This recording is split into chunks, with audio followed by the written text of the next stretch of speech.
G'day fishos.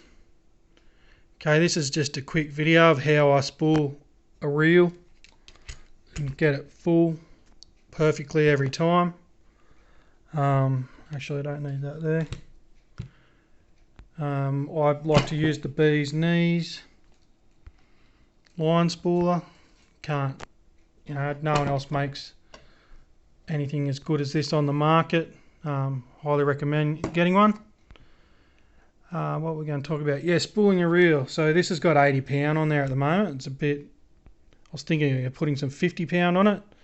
So what you do, you check your specs, and ideally, you can, some places will sell it by the metre, they'll fill it up for you, but I do all my work myself. I don't like to rely on other people, to fill my spools. If something goes wrong, which, touch wood, it never has, I can't point my finger at anyone. It's only my own fault. But anyways, so what I would do, say if I know that this reel here would take about 400 odd metres of 50 pound, but let's just say I had a 300 metre spool of 50 pound here. How I would fill this spool, I'd tie it onto the arbor, that's the centre of the spool. I'd wind all the braid onto the spool, with a bit of tension on there, exactly like you would, fill it. And then, say it's only going to 3/4 fill it, then I'd get some good mono. What do we got here? Some 15 pound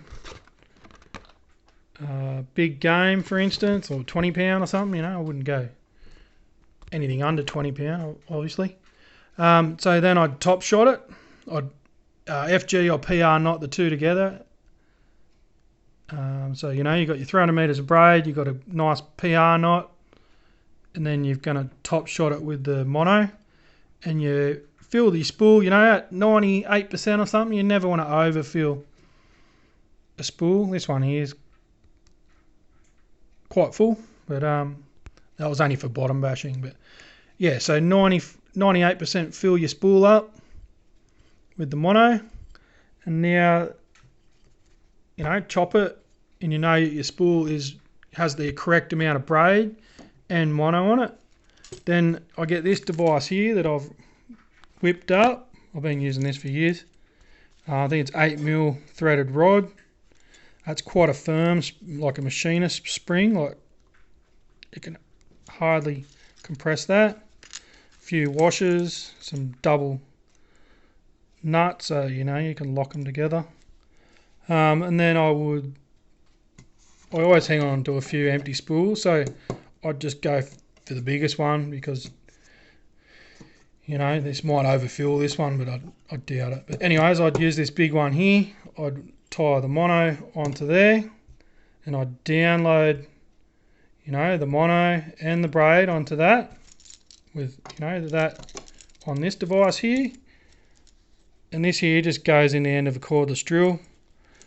Ideally, you need a variable speed drill. You don't want to use a hammer drill. I've used it before and it's a pain. You want to be able to, slowly accelerate and wind all that off onto that spool with this device. You want to do it slowly and safely. You do want a little bit of tension, winding it onto there, because ultimately you're going to wind it from there to there. Then you need another spool. I'd probably use this one because it's bigger than that one.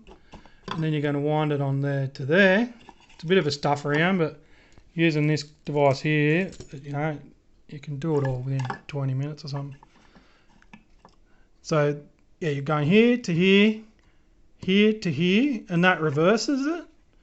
Now it's ready to wind from there straight back onto your reel, so that the mono will be on the bottom and the braid will be on the top, and the braid, like this, the reel will be absolutely perfect. So that's how I fill my reels. Spot on, no guessing. You're not going to put 10% too much bloody mono underneath and then waste 10% of expensive braid, you're going to be using 100% of that braid on your spool. So there's a little tip that I do. Oh yeah, another one too. Say you've got a reel and you know that say that you know that you've filled a reel 100% with braid before and the braid's getting a bit low. You don't want to do this tip if you know that there's mono underneath. You'd have to go about that a different way, but you can think about how to do that. It's not too hard. Yeah, say this reel here was all braid. I knew it was all braid, and so it was down, getting a bit low, down, not halfway, down 10%, 20%. You're getting a bit shallow. You've lost it. Got a few snags here and there. What you can do is like what I've just said before. Top shot it with some mono. Wind it onto there. Reverse it onto there. And then put it back onto your spool. And the good thing about doing that too is your braid on the bottom. It's probably only seen the top third of the water. Like the top third of that braid is probably the only braid that's ever seen the water, you know what I mean?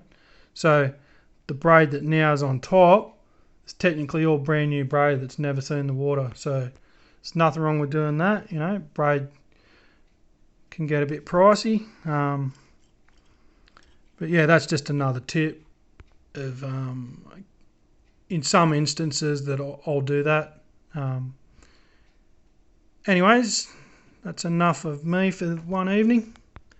Alright, thanks for watching. Any questions, fire away. Yeah, 8mm rod, matching nuts, a few washers. Alright, thanks for watching. Happy fishing.